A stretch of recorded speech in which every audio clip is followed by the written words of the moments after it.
से पुट के प्राइसेस बढ़ रहे थे वीरू।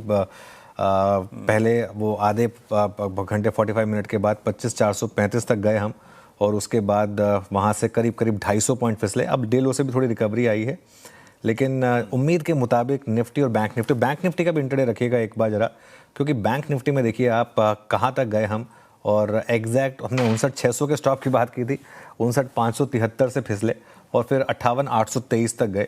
तो एक ऑलमोस्ट आपको एक 400-500 पॉइंट का एक मूव मिला होगा अब। और बैंक निफ्टी जो है वो अब वीक बन गया है। एक टाइम पे जो सबसे स्ट्रॉन्ग इंडेक्स था वही अब मार्केट के लिए सबसे बड़ी वीकनेस बन गया है। हालांकि मिड कैप और स्मॉल कैप यहाँ पर अभी भी थोड़ी सी तेज़ी है, लेकिन ऊपरी स्तरों से ये भी फिसले हैं। लेकिन अच्छी बात यह है कि 1% गेन के साथ ट्रेड कर रहे हैं। एटलीस्ट मिड कैप 1% गेन के साथ ट्रेड कर रहा है। एक बार एडवांस डिक्लाइन लेकर आइए जरा, 2.5:1 का है ऑलमोस्ट, ये अच्छा है। हाँ, ऑब्वियसली सुबह तो बहुत बड़ा गैप था, वो तो खैर टिकना नहीं था 8:1 का। अभी 2.5:1 का अगर ये भी रहेगा और अगर 3:1 का हो जाएगा तो ये बहुत अच्छा होगा। और एक बार लेकर आइए इंडिया विक्स आप। हमने ये दो पैरामीटर्स की बात की है कि इन दो पैरामीटर्स पर आपको नज़र रखनी है।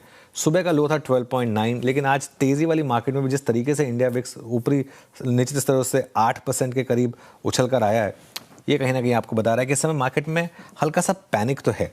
और बड़ा सवाल यही है फिर कि कल का लो बचेगा या नहीं बचेगा, क्योंकि अब एक सेकेंड राउंड ऑफ रैली आ रही है, और ये हमारे लिए काफ़ी क्रूशल होगी कि ये वाली रैली सस्टेन करेगी या नहीं करेगी। Veeru, good afternoon. Good afternoon Anuj, बिल्कुल सही कह रहे हैं आप अनुज। ये यक्ष प्रश्न रहेगा सुबह अनुज, वो कोलैप्स और from I think 59,500 in Nifty bank और करीब करीब 25,425 से निफ्टी बैंक में। अब इस प्राइस पे व्यू क्या है अनुज? सुबह जो ग्लोबल मार्केट्स में रैली थी, या फिर ट्रम्प साहब के बयान जिसको आप कह भी रहे थे कि शायद बाजार बहुत तर्कसंगत या फिर बहुत तवज्जो नहीं देगा, है ना, वैसे ही हुआ। अब लेकिन जो ये लोअर लेवल पे सपोर्ट आ रहा है, ये रिजिलियंस, इसको कोई रिस्पेक्ट देनी है, या फिर इंडेक्स यही चुनाव करेगा कि कुछ टाइम यही स्पेंड करे? लग क्या रहा है? और निफ्टी बैंक पे व्यू क्या है इस प्राइस पे? बिल्कुल, देखिए बीरू, असल में इशू क्या है ना, अपने आप से पूछिए, क्या हम सिर्फ ट्रम्प की वजह से गिर रहे थे? एक फैक्टर था वो, विदाउट अ डाउट, लेकिन हम सिर्फ उसकी वजह से नहीं गिर रहे थे, उस फैक्टर की वजह से नहीं गिर रहे थे, हमारे अपने फैक्टर थे। हाँ, उसकी वजह से थोड़ा सा, उस फैक्टर की वजह से थोड़ा एक्सेलरेशन जरूर हुआ था, लेकिन हमारी दिक्कत हमारी खुद की है। हमारी एक बहुत ही अंडर परफॉर्मिंग मार्केट है। ऐसा नहीं ना कि 14 दिन में सारी मार्केट इतनी गिरी है, हमारी मार्केट ही गिरी है ना। डॉलर रुपी ही तो कोलैप्स हुआ है, बाकी सारी करेंसी थोड़ी ना कोलैप्स हुई हैं। तो कहीं ना कहीं ये जो डर है ये हमारी मार्केट का है। अर्निंग्स हमारी ख़राब है, बाकी किसी मार्केट की ख़राब नहीं है। टेक्सचर सेल ऑन रैली का है। आज देखिए मार्केट ने आपको एक ट्रेड दे दी, और मैं सच बताऊं ना, एक्सपायरी वाले दिन एक ऐसी ट्रेड मिल जाए, बहुत बड़ी ट्रेड होती है वो। आप सेंसेक्स का इंटरडे चार्ट उठा के देख लीजिए।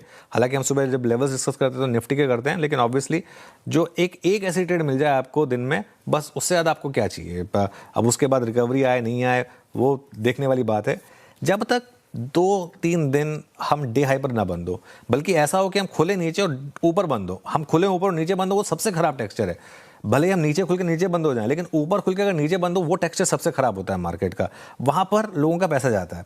तो इसके लिए एक, जब तक ये डे हाई पर बंद ना हो तब तक भरोसा नहीं आएगा इस मार्केट पर। और एक और चीज़, FIS किसी भी रैली को टिकने नहीं देते। ऐसा नहीं कि पहले वो नहीं बेच रहे थे, लेकिन अब वो जो बेचते हैं तो सामने यहाँ पर सेंटिमेंट खराब है, तो इस वजह से दिक्कत है। बाजार का सेंटिमेंट काफ़ी ख़राब है। और एक चीज़ मैं फिर कह रहा हूँ, हर रैली में अपनी फंसी हुई पोजीशन से निकलें। ज़्यादा लालची ना बने कि थोड़ा और लॉस कम हो जाएगा। कुछ स्टॉक्स में जहाँ पर आप गंदे फंसे हैं, वहाँ पर अगर आपको रैली मिल रही है तो उसमें से निकलने की कोशिश करें। अब आता हूँ मैं आपके दूसरे सवाल पर कि निफ्टी और बैंक निफ्टी के अहम लेवल्स क्या होंगे वॉच आउट करने के लिए। निफ्टी पर जो लेवल वॉच आउट करना होगा वो होगा 25,100 से 25,150। ये पहला सपोर्ट रहेगा आपका। और उसके बाद ऑल इंपॉर्टेंट सपोर्ट फ्राइडे का लो कल का लो 24,975 से करीब करीब 25,025 के करीब। पहली रेजिस्टेंस मिलेगी आपको 25,300 से 25,350 अगर वो क्रॉस हुआ तो। और फिर बड़ी रेजिस्टेंस जो आज सुबह हमने बात भी की थी 25,450 के करीब आसपास आपको मिलेगी। जब तक इन लेवल्स के ऊपर जाकर आप क्लोज ना हो जाएं, बड़ा पैसा आपका सेल ऑन रैली पर ही बनेगा, जैसा कि आज बना है। जो बड़ी ट्रेड थी वो सेल ऑन रैली की थी। उसका सबसे बड़ा एग्जांपल है बैंक निफ्टी। बैंक निफ्टी देखिए आप, क्या शानदार ट्रेड रही है आज। मतलब एक गैप अप एग्जैक्टली उसी जोन में आकर, जो 20 डेमा का जो लेवल आपके लिए सपोर्ट का काम कर रहा था, आज चुंबक की तरह उसी ने रेजिस्टेंस का काम किया। एग्जैक्टली वहीं पर जाके बैंक निफ्टी फिसला और वहाँ से आप इस तरीके से नीचे आए। और वही रेजिस्टेंस है आपकी। सपोर्ट 58,500 से 58,800 पर है और रेजिस्टेंस आपकी 59,200 से 59,500 पर है। लेकिन आज के ट्रेडिंग में एक मैसेज है आपके लिए कि हमारी मार्केट में अभी कुछ दिक्कत है, और अगर इतने बड़े ग्लोबल रिकवरी पर भी अगर हमारी मार्केट पार्टिसिपेट उस लेवल पर नहीं करना चाहती है वीरू, जबकि हम सबसे ज़्यादा ओवरसोल्ड मार्केट हैं, इतनी ओवरसोल्ड मार्केट, मतलब आज मार्केट को कम से कम निफ्टी पे 300 पॉइंट ऊपर होना चाहिए था, वो नहीं है। तो कहीं ना कहीं बता रहा है कि इस समय मार्केट में दिक्कत है। दो सिनेरियो हैं, एक तो आज का लो ये बच जाए, अगर ये बच जाए तो बहुत ही अच्छी बात होगी, लेकिन अगर आज का लो टूट गया तो फिर कल का लो वो बचना चाहिए, वरना फिर मार्केट में